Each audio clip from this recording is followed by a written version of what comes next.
والعاقبة للمتقين. الصلاة والسلام على سيد المرسلين. أما بعد فأعوذ بالله من الشيطان الرجيم. بسم الله الرحمن الرحيم.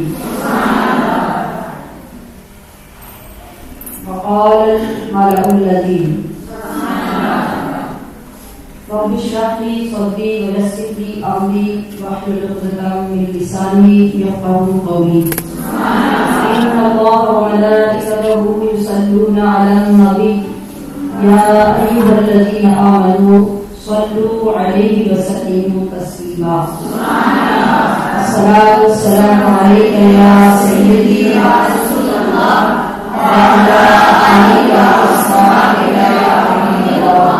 الصلاة والسلام عليك يا سيدي يا رسول الله وعلى آلك وأصحابك يا حبيب الله. ہر روز آپ کون سا سبق دہراتے ہیں؟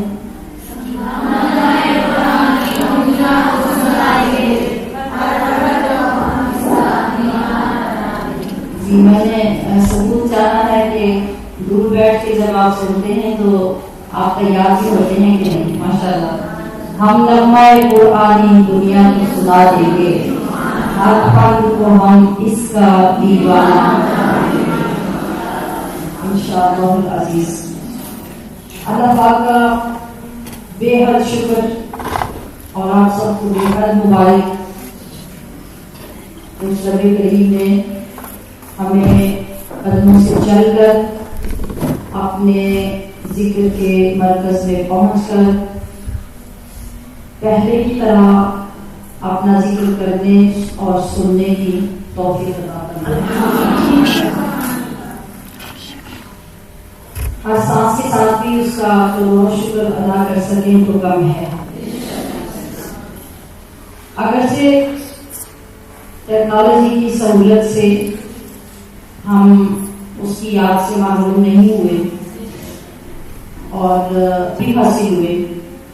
ہمارے گھروں سے وہ سستی، وہ کاہلی اور ذکر و فکر سے خالی رہنے کی وجہ سے گھروں کے اندر جو بے برکتی ہوتی ہے اس کے ازالے کا اللہ کریم نے سبب بنایا. لیکن جو ہر قدم کے چلنے پر وہ اپنی رحمتوں سے ثواب و اجر عطا فرماتا ہے، اس کا حصول تو بند ہو چکا. اور ٹی وی لگا کر انسان کعبہ شریف کا عمرہ ہوتے دیکھتا رہے. تو سعادت تو ہوتی ہے، آنکھوں کو تسکین تو ملتی ہے، محبت ہو تو دل کو خوشی بھی ملتی ہے. مگر سفر کر کے جہاز میں بیٹھ کے جب مکہ شریف پہنچ کے حرم پاک میں داخل ہو کر پھر کعبہ شریف کو دیکھنے کا جو اجر، جو لذت، جو ثواب ہوتا ہے وہ تو الگ ہی ہوتا ہے. تو یہ مرکز جتنے اللہ کی یاد کے ہیں، اللہ کے ذکر کے ہیں، یہ ہمارے لیے ایسا ہی ہے کہ کیونکہ یہی مرکز ہمیں اصل مرکز تک پہنچاتے ہیں. تو بے شمار دعائیں ہیں ہماری اور ہونی چاہیے کہ اللہ کریم اپنے ان مراکز کو آباد کرے، ہماری وہ خوشیاں، وہ لذتیں، وہ روحانیتیں بحال فرمائے، اور جو ہمارے گناہوں کی وجہ سے اس کے در سے اتنی دوریاں ہو چکی ہیں، ہماری مسجدیں ہوں یا مدارس ہوں، اللہ کریم ان کو اپنے کرم سے پھر سے وہ رونقیں عطا فرمائے. آج رمضان مبارک کا دوسرا جمعہ المبارک، جس کی روحانیتیں اور نورانیتیں سمیٹنے کی سارا دن انشاءاللہ ہمیں فکر رہے گی. میں نے یہ نہیں عرض کیا کہ فکر رکھیے گا، کیونکہ اب ہم اس اسٹیج پہ ہیں کہ ہمیں فکر رہے گی، ہمیں کہنے کی ضرورت نہیں ہونی چاہیے. آج سورج جب نکلے تو ہمیں علم ہونا چاہیے کہ آج کے دن کی فضیلت کیا ہے، آج ہم نے اپنے دامنوں میں کیا سمیٹنا ہے. تو ہر جمعہ ہی مومن کے لیے بہت اہم ہوتا ہے. تو رمضان المبارک کا جمعہ تو پھر دونوں اعلیٰ ہوتا ہے. اور پھر پہلا جمعہ، دوسرا جمعہ، تیسرا جمعہ، جو دن نورانیت کے آگے بڑھتے جاتے ہیں روحانیتیں بھی زیادہ بڑھتی جاتی ہیں، اور یہ ڈیپینڈ کرتا ہے حاصل کرنے والے پر اور طلب کرنے والے کی طلب پر۔ یقیناً یہ ساری کیفیتیں تو ہر ایک کی انفرادی ہیں، ذاتی ہیں اور ہمارے اندر ہیں۔ ہم ان کا ذکر تو کر سکتے ہیں لیکن پیمانہ ہمارے پاس نہیں ہے، پیمانہ ہر ایک کا اپنے پاس اپنا ہے۔ درود پاک کی کثرت، اس کی رحمت کی طلب، افطاری کے لمحات کا انتظار، اور پھر ان لمحات میں بیٹھ کر اللہ کے ان بندوں میں شامل ہونے کی دعا جن کو اس لمحے میں وہ نام لے کے بخشتا ہے۔ یہ بہت بڑی طلب ہے، بہت بڑی دعا ہے اور بہت بڑی عطا ہے اگر ہمیں اس کی قدر ہو، مگر بہت سے لوگ باوجود یاد کروانے کے بھی وہ لمحات کھو دیتے ہیں۔ ٹھیک ہے، جو اصل ٹائم کسی چیز کا ہوتا ہے نا، اس کی ایک اپنی اہمیت ہوتی ہے، مطلب کہ اس میں خاص رحمتوں کا نزول ہوتا ہے، جس کا بار بار ذکر کیا جاتا ہے، جس کی بار بار طلب کی جاتی ہے، تو پھر اس کا اہتمام بھی اتنا ضروری ہوتا ہے۔ اب سارا دن ہم روزہ رکھ لیں، این ٹائم پہ جو دعا کی ڈائریکٹ قبولیت کا وقت ہے، ادھر آپ مانگتے ہیں ادھر آپ ادا کرتا جاتا ہے، تو وہ وقت کام کرنے اور وہ دعا کرنے کا وقت آپ کا کچن میں گزر جائے تو بے شک سارا دن روزہ تو آپ نے رکھا، مگر جن گھڑیوں کے لیے رکھا وہ تو ضائع ہو گئی نا۔ مثلا 2 دن سے آپ کی خواہش پہ یہ اعلان کیا گیا کہ آپ 8 بجے تشریف لے آئیں گے اور 8:15 بجے تک زیادہ سے زیادہ انتظار ہوگا، نماز شروع ہو جائے گی، تو آپ خود اندازہ کر لیجیے ماشاءاللہ سارے سمجھدار ہیں کہ ان خاص لمحات میں کتنے لوگ پہنچ سکے۔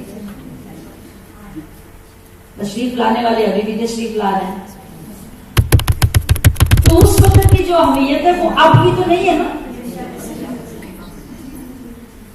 اب تو وہ ہوگا کہ جتنا وقت آپ کو ملا اتنا حصہ مل جائے گا، مکمل حصہ کس کے لیے تھا؟ اس وقت میں جس وقت کو خاص کیا گیا تھا ایک کام کے لیے، ایک دعا کے لیے، اس میں آپ کے لیے زیادہ اور زیادہ حصہ تھا اور اس کی فضیلت اپنی تھی۔ یہ چیزیں ہماری بنیادی چیزیں ہیں کہ ہمیں اتنا عرصہ ایک خاص مشن کے ساتھ چلتے چلتے ان چیزوں کی قدر و منزلت کا احساس ہو جانا چاہیے۔ دوسری چیز، آج حضرت سیدہ طیبہ طاہرہ خدیجہ الکبریٰ رضی اللہ تعالی عنہا کا یوم وصال 10 رمضان المبارک، جو ہر سال ہم اپنے ذوق و شوق، اپنی محبتوں کے ساتھ، اپنے نذرانوں کے ساتھ آپ کی خدمت میں حاضر ہوتے ہیں اور ہدیہ ثواب پیش کرتے ہیں پوری کوششوں کے ساتھ، محبتوں کے ساتھ، تو اس سلسلے کو آج بھی انشاءاللہ العزیز قائم رکھا جائے گا اور خوش نصیبی ہوگی ان تمام لوگوں کی، یعنی آپ تمام لوگوں کی جو اس نسبت کو حاصل کرنے خود آ کے حاضری لگوا رہے ہیں۔ یہ ساری چیزیں تو آپ کے کرنے کی ہیں، آپ کی یاد کے لیے، آپ کی فضیلت کو سن کر دوبارہ اپنا ایمان تازہ کرنے کے لیے، آپ کا وہ موضوع جو آج سے ریلیٹڈ ہے اسے پھر سے آپ کے ساتھ آپ سب کے گروپس میں رات سے شیئر کر دیا گیا تھا کہ دن کے وقت جب کام کاج کرنے، اپنے اپنے کام میں مصروف ہوں، کھانے میں افطاری بنانے میں مصروف ہوں، تو یہ درس جو روزانہ روٹین کا ہے اور ترتیب سے قرآن پاک کا جو ذکر اور خلاصہ چل رہا ہے یہ تو آپ ابھی سماعت فرمائیں گے، تو پھر دن کو صرف حضرت سیدہ خدیجہ الکبریٰ کی محبت کے لیے، ان کی شان اور ان کا ذکر سننے کے لیے اپنے گھر میں اپنے اپنے ٹائم کے مطابق گھر میں لگا کے سنیں اور باقی لوگوں کو بھی مستفیض فرمائیں، تاکہ ہماری حاضری کسی طرف سے بھی کم نہ ہو۔ تو آج ہمارا جو ترتیب سے درس ہے وہ 9ویں پارے سے متعلق ہے، جس پارے کے 18 رکوع اور 3 رکوع، 18 رکوع اور 3 آیتیں جو آگے اگلے رکوع کی ہوں گی ہم آج سنیں گے۔ جن میں سے پہلے 14 سورۃ الاعراف کے جو کل شروع کی گئی تھی، اور اس کے بعد 4 رکوع اور اگلی 3 آیتیں سورۃ الانفال سے ہوں گی جو آج ہمارے سبق کے دوران شروع ہو۔ پہلے رکوع کے مضمون سے نورانیت حاصل کرتے ہیں۔ رکوع نمبر 1 میں گزشتہ پارہ یعنی پارہ نمبر 8 کا تسلسل جاری ہے، جس میں آخر پر حضرت شعیب علیہ السلام کی قوم اور آپ کا ذکر کیا گیا تھا۔ اسی کو اس پارے میں جاری رکھا گیا ہے۔ حضرت شعیب علیہ السلام علاقہ مدین میں مبعوث ہوئے تھے، اور قوم مدین کے نام سے ہی آپ کی قوم کا تعارف ہے۔ ان لوگوں کے اندر سب سے بڑی برائی یہ تھی کہ وہ ناپ تول میں کمی کرتے تھے، اور اسی سے پھر ان کی برائیاں بڑھتی گئیں، بددیانتی زیادہ ہوتی گئی۔ اور دوسری برائی ان کی یہ تھی کہ جو راہگیر ان کے علاقوں سے گزرتے تھے ان کو یہ ڈراتے دھمکاتے اور مارتے پیٹتے تھے، غنڈہ گردی۔ حضرت شعیب علیہ السلام نے اللہ کی تعلیمات اور اپنے منصب کے مطابق ان کو ان برے کاموں سے باز کرنے کا حکم دیا، جس پر یہ لوگ بگڑ گئے اور اللہ کے نبی حضرت شعیب علیہ السلام کے مخالف ہو گئے۔ آپ نے فرمایا کہ میری قوم کے 2 گروہ بن گئے، ایک تو اس میں ایمان لے آیا اور دوسرا گروہ کفر پر آئی نہیں بلکہ کفر میں اور زیادہ بڑھ گیا۔ آپ نے فرمایا کہ اب تم اپنے انجام کا انتظار کرو، ان قریب اللہ کریم تمہارے اور ہمارے درمیان فیصلہ فرما دے گا۔ اتنی بات پچھلے پارے میں تھی جو ہم نے کل پڑھا تھا، کیونکہ ہم نے اسے مختصر چھوڑ دیا تھا، اس رب کی وجہ سے میں نے اس کو ساتھ نکالا۔ تو اب جب حضرت شعیب علیہ السلام نے فرمایا تو ایمان والا جو گروہ تھا انہوں نے جواب دیا کہ ہمیں اللہ تعالی نے کفر سے نجات دے کر اسلام سے وابستہ کیا ہے، تو ہم کیوں کر غلط راستے کی طرف دوبارہ لوٹیں گے؟ ہم اللہ سے دعا کرتے ہیں کہ ہمارے جو گمراہ فرقہ تھا، جو اسلام کی طرف نہیں آیا تھا، اللہ پاک دو فیصلہ فرما دے اور حق کو غالب کر دے۔ حضرت شعیب علیہ السلام اور آپ کے ساتھیوں کی اس دعا سے جب دعا کی قبولیت ہوئی تو کیا ہوا؟ پھر شدید ترین زلزلہ آیا، یہ اللہ کا عذاب تھا، اور جتنے لوگ حضرت شعیب علیہ السلام کے منکر تھے وہ سب کے سب تباہ ہو گئے۔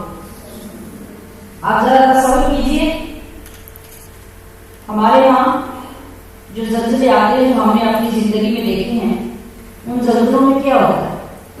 معمولی سی کبھی تھرتھراہٹ ہوتی ہے اور کبھی بلڈنگز معمولی سی ہلتی ہیں، اور جب ہم کھڑے ہوتے ہیں تو کبھی یوں محسوس ہوتا ہے کہ جو چھت پہ لگے پنکھے ہل رہے ہیں، جو چیز ہل رہی ہے، دروازے ہل رہے ہیں، تھرتھراہٹ ہو رہی ہے۔ اس سے زیادہ تو نہیں کچھ ہوتا۔ حالت کیا ہوتی ہے؟ 2 دن 3 دن کوئی چیز اچھی نہیں لگتی، خوف طاری ہو جاتا ہے، کمزور دل والے لوگوں کو بخار چڑھ جاتے ہیں، اور اتنا ہلنے سے بھی کبھی دیواریں گر جاتی ہیں، مکان گر جاتے ہیں، اور نقصانات ہو جاتے ہیں، لوگوں کی موتیں ہو جاتی ہیں، مالی نقصان ہو جاتا ہے۔ تو پھر جب خبریں پوری دنیا سے آنے لگتی ہیں تو پتہ چلتا ہے کہ اتنے زلزلے میں کتنی تباہی مچ گئی، کتنے لوگ مکان کے نیچے آ کے دب گئے۔ وہ جانتے ہیں زلزلہ کیسا؟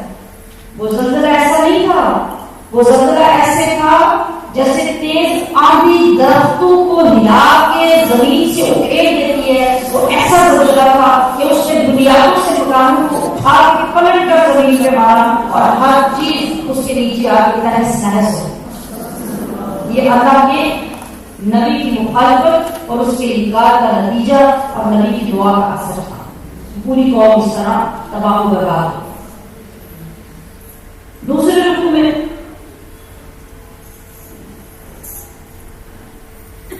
اللہ تبارک و تعالیٰ نے یہ ذکر فرمایا کہ اللہ تعالیٰ کسی قوم کو بھی یکدم تباہ نہیں کرتا. ایسا نہیں ہوتا کہ کبھی کسی نے ایک وقت میں انکار کیا، بات نہیں مانی، اللہ کے ولی کی نافرمانی کی، اللہ کے نبی کی نافرمانی کی تو اللہ اس کو تباہ و برباد کر دے ہر کس میں. یہ دستور اللہ کا نہیں. اللہ پاک بہت لمبا وقت عطا کرتا ہے. لوگ کہتے ہیں نا کہ اللہ کی رسی دراز ہے، اللہ کی لاٹھی بے آواز ہے. وہ بڑا وقت عطا کرتا ہے، بہت لمبا وقت. کبھی کبھی تو پوری نسلیں وہ چھوٹ دیے رکھتا ہے اور وہ گزرتی رہتی ہیں. وہ سزا نہیں دیتا. لیکن جب پھر بھی انسان کو ہدایت نہیں ملتی، توبہ کی توفیق دیتا ہے تو باقی کچھ نہیں کر سکتا. تو اللہ فرماتے ہیں کہ کوئی بستی ایسی نہیں ہوتی جہاں پہ ہم نبی نہیں بھیجتے. یہ پہلے زمانے کی باتیں ہیں. اب تو ساری کائنات کے لیے رحمت للعالمین. پھر اللہ فرماتا ہے کہ اس بستی کے انکار کرنے والوں کو پہلے ہم سختیوں سے، نقصانوں سے دوچار کرتے ہیں تاکہ مصیبتوں کی وجہ سے وہ توبہ کریں، سرکشی سے باز آ جائیں. پھر ہم ان کی مصیبتوں کو راحتوں میں اور آسانیوں میں تبدیل کر دیتے ہیں. مطلب یہ سمجھنے والا جملہ ہے. اگر کوئی نافرمان ہے نا، اللہ کے در سے دور ہے، اس کی عبادت اور بندگی سے دور ہے، تو دو صورتیں پیدا ہوتی ہیں. ان کی پہچان رکھیے. ایک تو یہ کہ اللہ کی نافرمانی والے کو اللہ پاک تنگدستی میں مبتلا کر دیتا ہے، بیماریوں مصیبتوں میں مبتلا کرتا ہے تاکہ اسے توبہ کی توفیق ملے، اسے خیال آئے کہ میں ڈر جاؤں. جب کوئی یہ نہیں کرتا اللہ فرماتا ہے پھر ہم انہیں بہت سارا مال دیتے ہیں، خوشحال کر دیتے ہیں، امیر بنا دیتے ہیں، عیش و عشرت میں ڈال دیتے ہیں. کہ شاید ابھی اس حال میں وہ اللہ کو یاد کر لے جس نے ہمیں اتنی مصیبت سے نکال کے اس حال میں ڈالا. لیکن جب وہ بندہ پھر بھی توبہ نہیں کرتا تو پھر کیا ہوتا ہے؟ اللہ فرماتا ہے پھر اچانک ہم عذاب بھیجتے ہیں اور اس کا نام و نشان مٹا دیتے ہیں. یہ اللہ کا دستور ہے. اور ایسا کرنے میں میں نے عرض کیا کہ نسلیں لگ جاتی ہیں اور تب جا کے اللہ پاک ایسا کرتا ہے کہ کسی نہ کسی وقت میں میرے بندے کو توبہ کی توفیق مل جائے اور وہ ڈر جائے. تو جو لوگ برائیوں سے بچ جاتے ہیں، جو توبہ کر لیتے ہیں، اللہ فرماتا ہے کہ ان پر آسمان اور زمین سے برکتوں کے دروازے ہم کھول دیتے ہیں.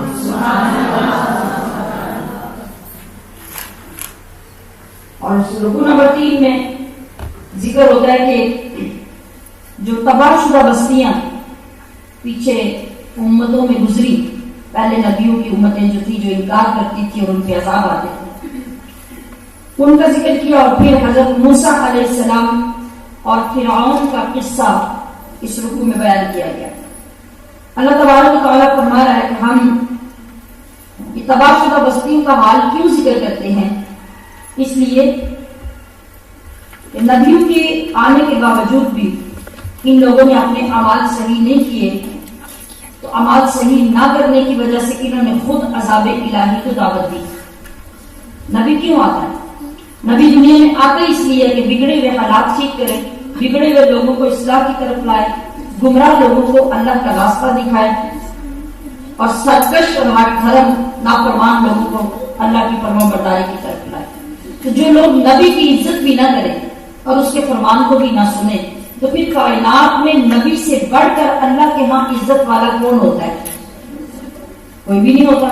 تو جب اس نبی، اس پرسن، اس ذات کی توہین دنیا میں ہو اور لوگ اس کی نافرمانیاں کریں تو پھر اللہ کی غیرت تو کبھی برداشت نہیں کرے گی. تو جب انسان توبہ کی بجائے آگے بڑھتا جاتا ہے تو پھر کیا ہوتا ہے؟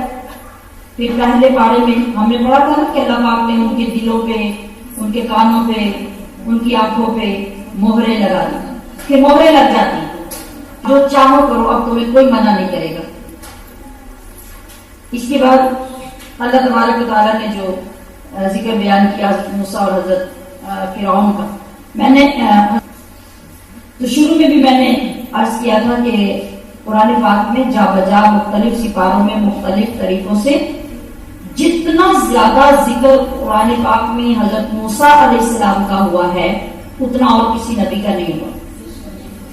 ہم نے شروع میں پڑھا تھا یا بنی اسرائیل اذکروا نعمتی التی انعمت علیکم وانی فضلتکم علی العالمین۔ اللہ پاک نے سب سے زیادہ نعمتیں، سب سے زیادہ فضیلت بنی اسرائیل کو عطا کی۔ یہ نسل در نسل یہ قوم چلتی رہی، اس کو نعمتیں ملتی رہی، اللہ کی نعمات آتے رہے، اور سب سے زیادہ بدبخت اور نافرمان یہ قوم ہے۔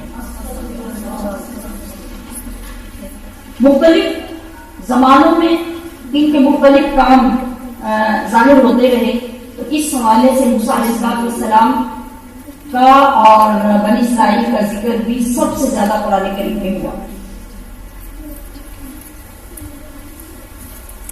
اللہ تبارک و تعالیٰ نے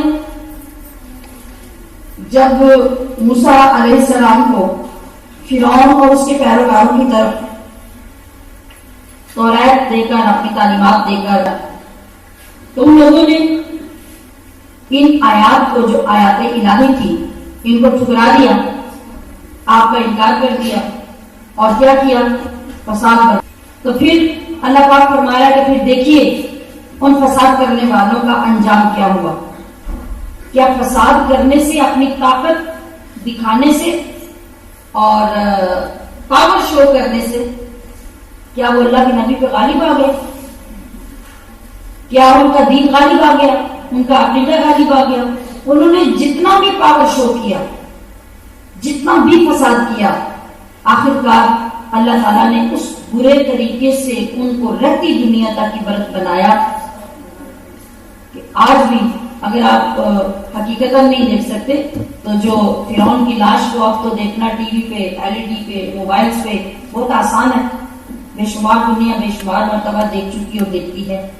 تو یہ انجام کس کی وجہ سے ہوا؟ اللہ کے نبی کی جتنی سخت مخالفت کی اور جتنا برا عقیدہ پالا اتنا برا انجام ہوا۔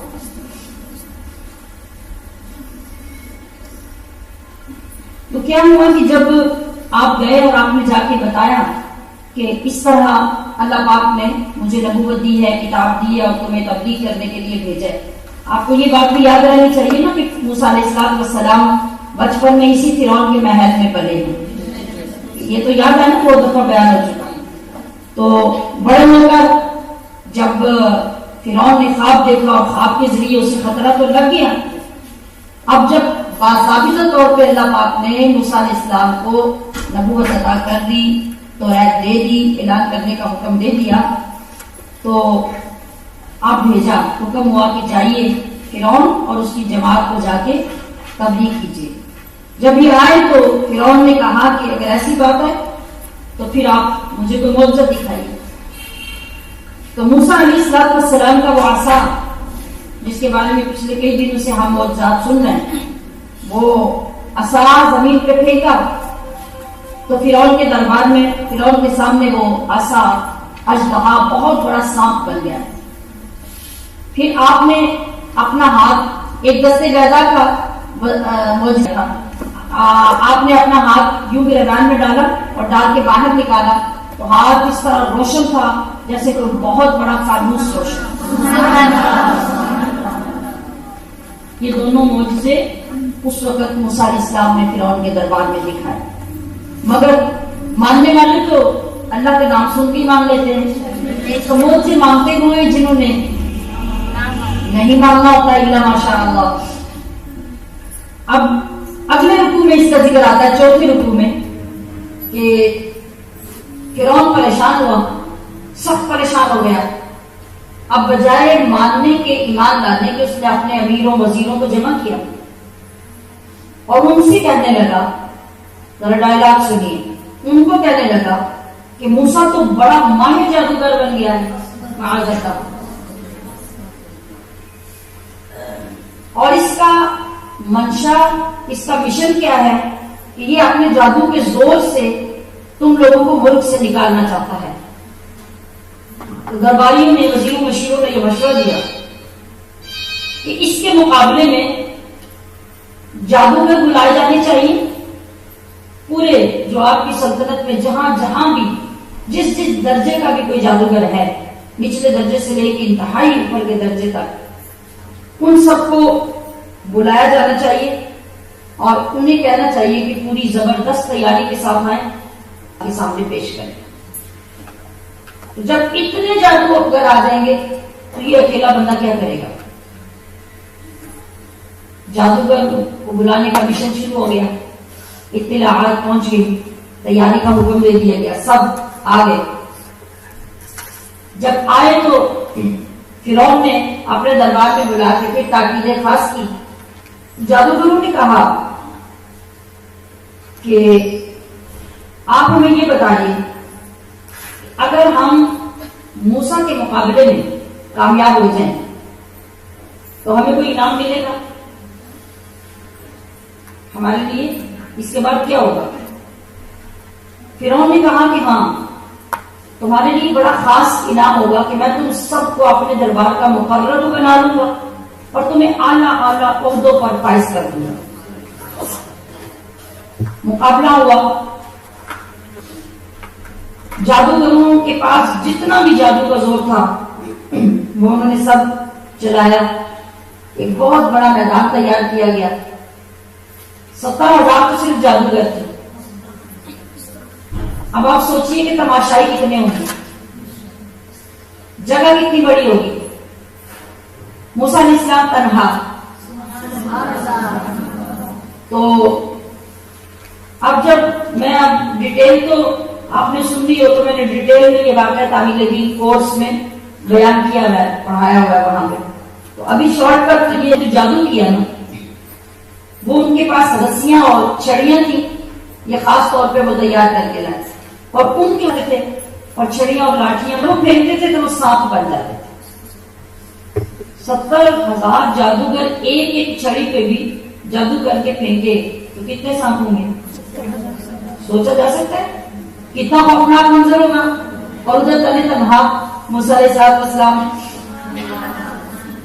وہ یوں تیزی سے وہ سانپ بھاگتے تھے میدان کے اندر اور چاروں طرف لوگ تماشائی کھڑے تھے۔ جب وہ سارا جادو، تو اب موسیٰ علیہ السلام کو اللہ پاک نے وحی بھیجی کہ اب آپ اپنا عصا اس میدان میں رکھیں۔ جب موسیٰ علیہ السلام نے اپنا عصا رکھا تو زمین پہ رکھتے ہی وہ اتنا بڑا اژدہا بنا کہ جب اس نے منہ کھولا تو روایات کے اندر آتا ہے کہ اس کا نچلا جبڑا زمین پہ اور اوپر والا جبڑا اتنا بلندی پہ تھا کہ اگر وہ چاہتا فرعون کا پورا محل اپنے منہ میں لے لیتا۔ آپ سوچئے کہ وہ کتنا خوفناک اژدہا تھا۔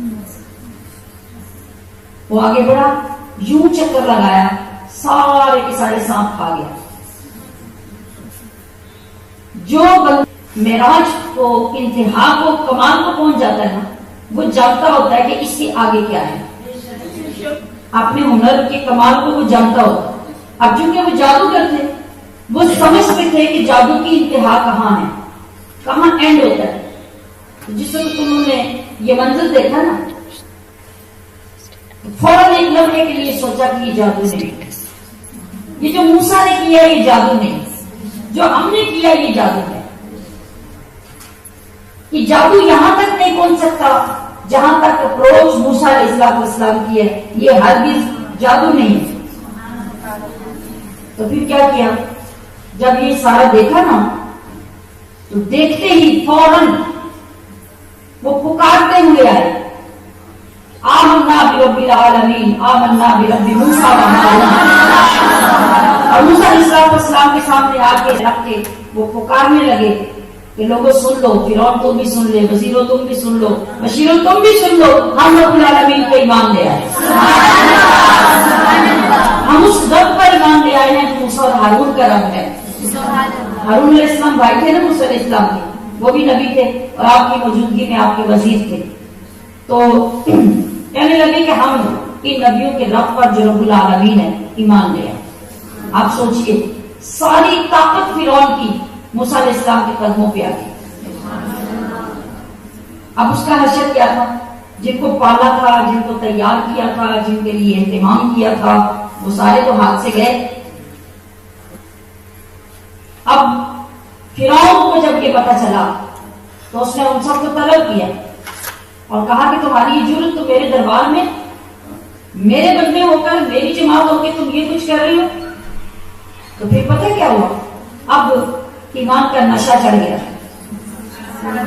جب تک ایمان کا پتہ نہیں تھا تب تو اور تھا سب کچھ، اب ایمان کا نشہ جب ہوا اور محبت الہی جب غالب آئی، حقیقت سے آشنائی نصیب ہوئی، تو وہ جو بھیگی بیویوں کی طرح اس کے قدم چاٹتے تھے، اب اس کے سامنے جرت کے ساتھ کھڑے ہوئے اور کہا کہ اے فرعون، جو تم کر سکتے ہو کر لو، کیا کرو گے؟ زیادہ سے زیادہ یہ کہ ہماری جانیں لے لو گے۔ اس نے کہا کہ اتنی آسانی سے جانیں نہیں لوں گا، تمہیں کھجور کے ڈنڈوں پر سولی دوں گا اور سولی دینے سے پہلے تمہارا ایک طرف کا ہاتھ اور ایک طرف کا پیر کاٹوں گا، پھر دوسری طرف کا ہاتھ دوسری طرف کا پیر کاٹوں گا، تمہیں اذیتیں دینے کے بعد سولی دوں گا۔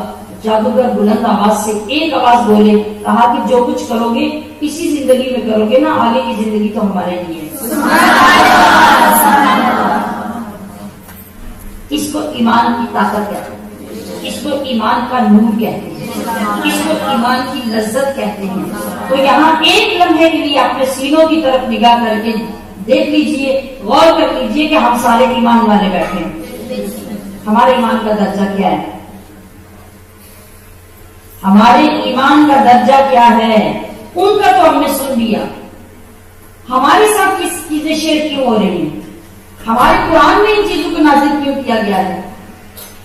کہ ایمان والے تو بھی سوچ، تو نے بھی نبی کا کلمہ پڑھا ہے، تو نے بھی رب کا کلمہ پڑھا ہے، اس کی وحدانیت کی گواہی دی ہے، تو تیرے ایمان کے اندر کتنا جذبہ ہے، کتنی طاقت ہے، اللہ کی کتنی محبت ہے، آخرت سے کتنا پیار ہے، اور دنیا سے کتنی بے رغبتی ہے، کتنی جرت ایمانی ہے تیرے اندر۔ تجھے اپنا موازنہ کرنا ہے، کمپیریزن کرنا ہے۔ ہمارا سننے کا، بیان کرنے کا مقصد صرف یہ ہوتا ہے۔ وہ تو امتیں گزر گئی ہیں، انہوں نے تو جو کیا وہ پا لیا، وہ بھگت لیا، اب ہم کو کیوں دیا جا رہا ہے؟ ہماری مجلسیں ان واقعات سے کیوں سج رہی ہیں؟ تاکہ ہمیں اپنا مواخذہ، اپنا محاسبہ کرنے کی توفیق ملے اور اس کا موقع ملے، اور ہم بیٹھ کے سوچیں کہ کیا جو ایمان ہمارا ہے، جس درجے کا، یہ کافی ہے؟ یہ آخرت کے سرخرو ہونے کے لیے کافی ہے؟ اگر کافی نہیں ہے تو یہ قرآن تو قرآن ہدایت ہے، یہ ہمیں ہدایت بھی تو دے رہی ہے، ہمیں ہدایت لے لینی چاہیے اور اپنے ایمانوں کو مضبوط کر لینا چاہیے۔ تو رکوع نمبر 5، بنی اسرائیل پر فرعون کے مظالم اور موسیٰ علیہ السلام کا ان کو صبر کی تلقین کرنا۔ موسیٰ علیہ السلام تو اللہ کے نبی تھے، فرعون ان کا تو کچھ بگاڑ نہیں سکتا تھا اور کچھ بگاڑ بھی نہیں سکا۔